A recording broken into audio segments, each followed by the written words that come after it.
Hey everybody, welcome back to my channel. My name is Nicole if you're new, and I do a lot of home cooking.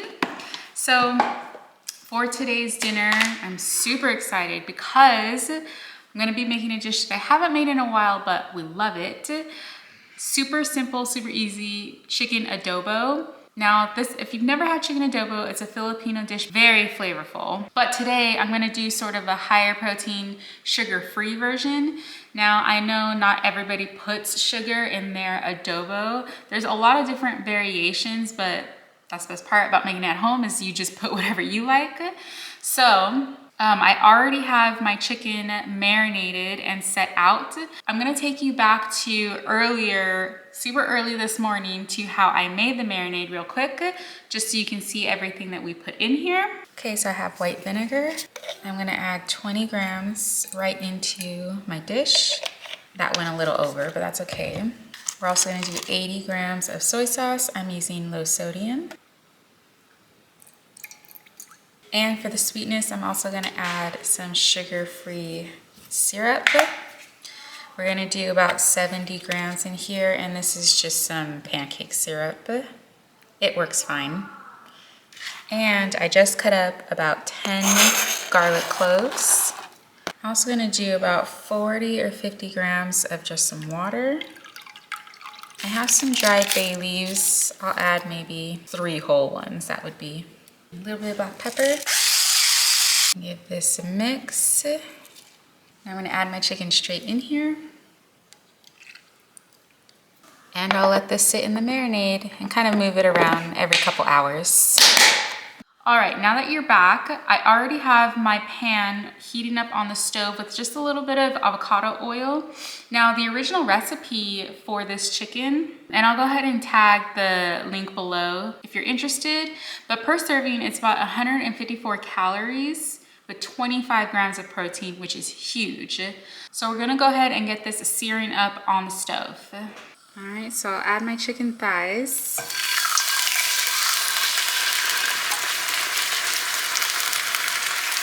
Just like that.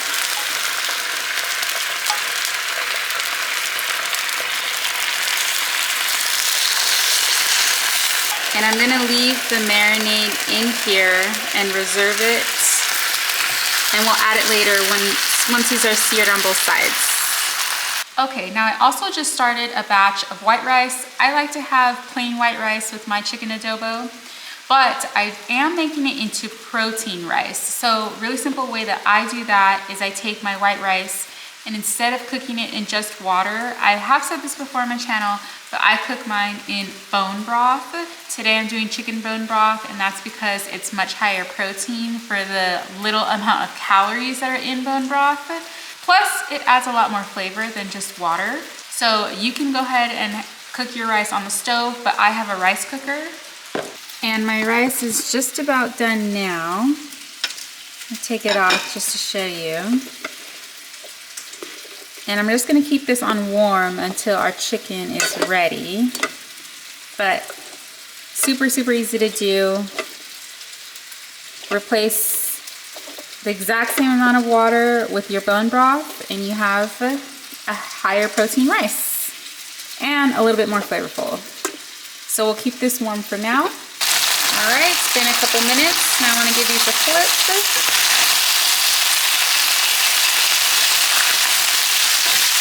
They have some nice color. And we'll let these sear for just a few more minutes before we add our marinade. All right, now for our dessert today, also super excited about this one because I haven't tried this before, but it looked so good. Now this is for another higher protein recipe creator who did sort of a version of the Magnolia bakery banana pudding. I don't know if you've ever seen like videos or pictures of that banana pudding, but it looks legit. So today's gonna be like a lower calorie, higher protein version of one. So I really hope that it tastes good.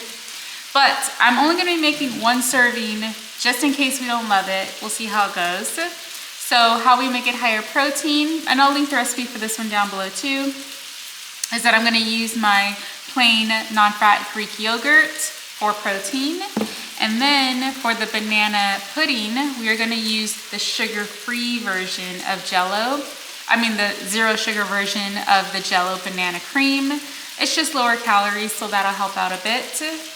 But I'm not gonna skimp so much on the cookie because I am gonna be adding regular vanilla wafers. I mean, well, this is generic brand, but I'm not gonna be adding like a keto version of the cookie at all, because I'm only gonna be doing about 20 grams, which is per serving. So there'll only be maybe 5 cookies or so. So not much. I'm not gonna add in a ton. But I love these vanilla wafers.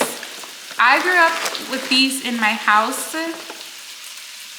I think they might have been one of my dad's favorite cookies because I have like memories of having vanilla wafers in my house a lot growing up. So I'm gonna rewind you. I'm gonna take you back to earlier today when I prepared the pudding mixture, because that did need to set in the fridge for a good 4 to 6 hours, which is where it is now. So let me take you back to how I made it. Okay, we're gonna start off with 170 grams, which is about 2/3 cup of our Greek yogurt, our plain Greek yogurt. All right, I'm gonna mix in about 9 grams of our, which is a tablespoon of our sugar-free Jell-O mix, a sugar-free banana pudding mix. All right, we'll just give this a mix. That already smells pretty banana-y. All right, now I'm gonna do about 20 grams of some light whipped topping. You could use zero sugar, which is what I normally do, but using the light is gonna save us a bit on calories. I'll give that a good mix.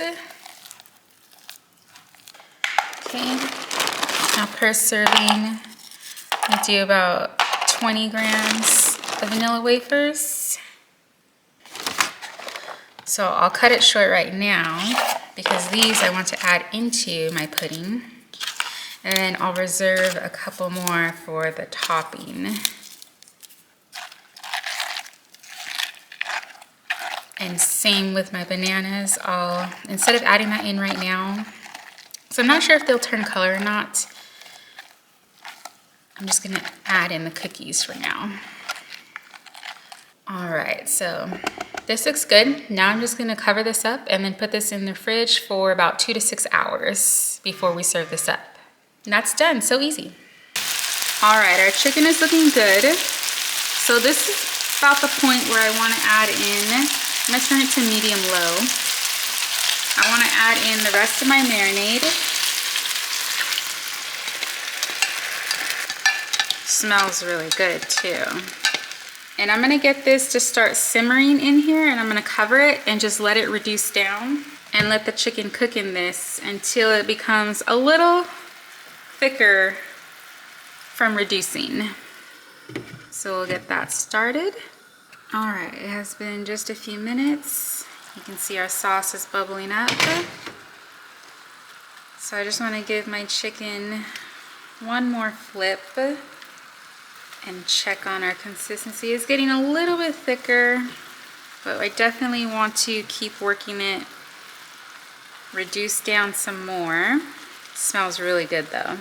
So we'll cover this for just a few more minutes and then we should be there. Last check. It's been about in total 10 minutes. I think our sauce is about where I like it to be. You can see this beautiful sauce here. And this is done. Ready to serve. So easy. All right, everyone, that is it for this Sunday's dinner. Oh my gosh, it turned out so good. I have made this chicken adobo recipe several times in the past, and it always turns out delicious. If you've never tried chicken adobo before, you have to, just because it's so simple and easy to put together. And if you want to try this higher protein, lower calorie version, 100% go for it. It's totally worth it. I just paired mine right out of the pan with my protein rice. I didn't have any sesame seeds on hand, which is what I would put on my rice. So I went ahead and cheated and used my everything bagel seasoning like I have been doing because that already has sesame seeds in it. Oh, and then I added some steamed broccoli just so that I have a nice good vegetable on the plate. I love simple dinners like this that taste so delicious with very, very little effort. And all I did was finish that with a little bit of green onion for some freshness. So simple. Now for our dessert, again, this was something that I was trying for the first time. It's a lower calorie, higher protein version of that Magnolia bakery banana pudding. So this one per serving has about 250 calories per the recipe with 18 grams of protein. So those are some pretty good numbers. And I split it between my husband and I so that, you know, it was just more of a taste tester. We were so surprised, or I was so surprised, because it turned out really, really good. It came out super thick, just like the Magnolia bakery pudding. I did add in my fresh slices of banana at the end instead of when I first made it, because I wasn't sure the banana slices would turn brown or not. So I did add it in once we pulled it out of the fridge, ready to eat. Topped it with a couple more banana slices and one more of our vanilla wafer cookie. And for me, every bite was just the perfect bite. It was so good. I had the fresh banana in there, and the cookie that was mixed in had enough chance to soften a bit while it was sitting in the fridge. I really, really wish that I had made more servings of this, because I would love to have leftovers. But now I know this recipe, total winner. Would definitely make it again. And I highly recommend you try it if you're looking for a lighter version of banana pudding as well. And I love that dessert also. It was so easy to put together. Didn't consume a bunch of my time in the kitchen, which was great because I was working a little on the tired side today. But if you enjoyed this one, please make sure you give this video a thumbs up, because it would really help out your girl. And if you want to see more of my home cooking in the kitchen, make sure to subscribe so that you don't miss any of the videos I got coming out soon. And I'll see you in the next one. Bye.